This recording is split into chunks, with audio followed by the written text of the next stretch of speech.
Khuf itu adalah sebuah sepatu kulit, membuat sholat itu batal. Pertama kita katakan bahwa penyebutan zakat fitrah, penyebutan yang salah. Dimanapun Anda berada, yang benar penyebutannya adalah zakatul fitrah.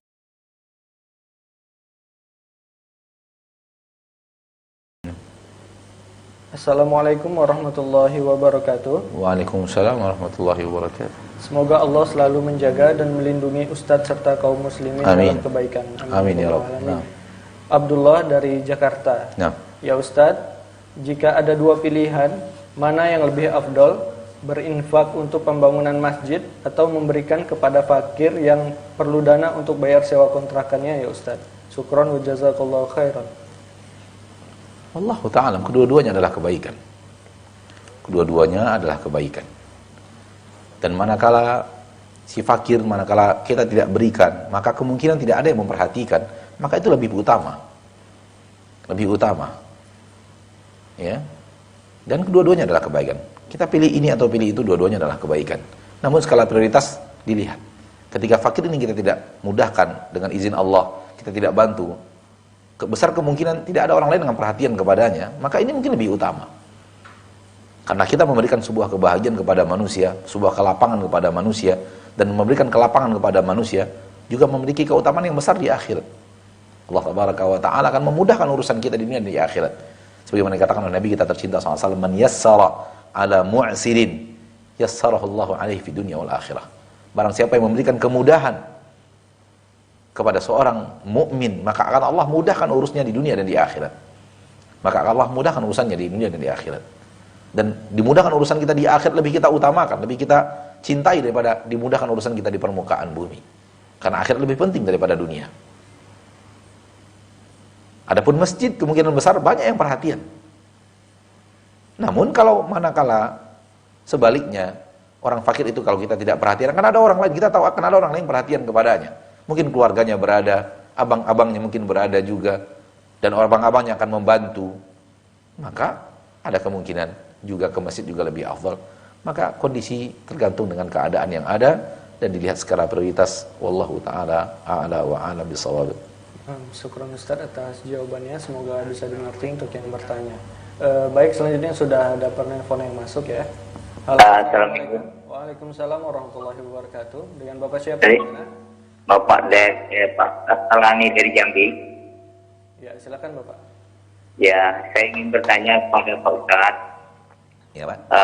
Bagaimana kalau orang yang sholat tapi dia pakai sarung tangan dengan sarung kaki, apakah sah dia sholat?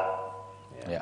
Kemudian yang satunya lagi, dia membaca surat Al-Fatihah seluruhnya diwafal. Tapi kadang-kadang huruf yang tasdidnya itu kadang-kadang tidak tepat. Apakah itu merupakan membatalkan surat Al-Fatihah? Juga Ustaz, terima kasih. Huruf apa tadi Bapak? Mohon maaf. Halo Bapak, huruf apa tadi yang Bapak maksud? Yang pertama, orang yang sholat tapi dia menggunakan laki-laki menggunakan sarung tangan dan Al-Fatihah. Yang kedua Bapak. Yang pertanyaan kedua, yang Al-Fatihah, huruf apa tadi Bapak bilang? Huruf surat Al-Fatihah. Dia membaca surat Al-Fatihah, tetapi kadang-kadang ada huruf yang tidak tepat. Di antaranya mungkin dia membaca seharusnya iyyaka na'budu wa iyyaka nasta'in, tetapi iyyaka na'budu wa iyyaka nasta'in ihdinas siratal mustaqim siratal ladzina, terlalu cepat gitu, sehingga tasbih-tasbihnya tertinggal. Apakah itu merupakan juga batal surat Al-Fatihahnya? Ustaz minta keterangan. Baik. Terima kasih. Baik, Pak. Terima kasih. Pertanyaan pertama tentang seorang lelaki yang sholat lalu menggunakan kaos kaki, tidak membatalkan sholat. Tidak mesti harus kakinya langsung menyentuh lantai. Rasulullah SAW juga terkadang sholat pakai sendal. Rasulullah juga terkadang sholat pakai khuf, dan para sahabat, khuf itu adalah sebuah sepatu kulit yang untuk berfungsi untuk menolak udara yang sangat dingin di kota Madinah, di kota Mekah pada musim dingin. Rasulullah juga memakai khuf yang menyelimuti seluruh kaki. Demikian juga dengan sarung tangan. Insyaallah ta'ala itu tidak akan membatalkan sholat, dan tidak mesti harus anggota anggota sujud itu yang langsung menyentuh lantai. Seperti kaki harus kulit kaki yang menyentuh lantai, seperti tangan harus kulit tangan, telapak tangan yang menyentuh, tidak. Kalau ataupun ada hail pembatas antaranya dan kita meletakkan tangan kita di lantai dengan adanya hail pembatas, dengan adanya sarung tangan, adanya alas kaki seperti khuf, ya, yaitu sepatu kulit yang digunakan untuk menghalangi datangnya dingin ke kaki tersebut, maka itu tidak membatalkan salat. Wallahu taala alam. Adapun Al-Fatihah yang tadi ditanyakan, ini dikembalikan kepada bentuk kesalahan imam. Manakala bentuk kesalahan imam membuat arti Al-Fatihah berubah, maka itu tidak salah dan akan membuat sholat itu batal karena Al-Fatihahnya tidak benar. Namun apabila tidak merubah arti, ya wallahu ta'ala tidak merubah arti, terlalu cepat saja misalnya, kurang penekanan tasydidnya, tapi tidak merubah arti, maka tidak membatalkan sholat. Wallahu ta'ala alam. Nah, bolehkah anak memitrahkan orang tua padahal orang tuanya masih mampu untuk menunaikan zakat fitrah, Ustaz? Syukron, Ustaz. Baik. Pertama kita katakan bahwa penyebutan zakat fitrah, penyebutan yang salah. Yang benar zakatul fitri. Zakat fitri itu yang benar, bukan zakat fitrah.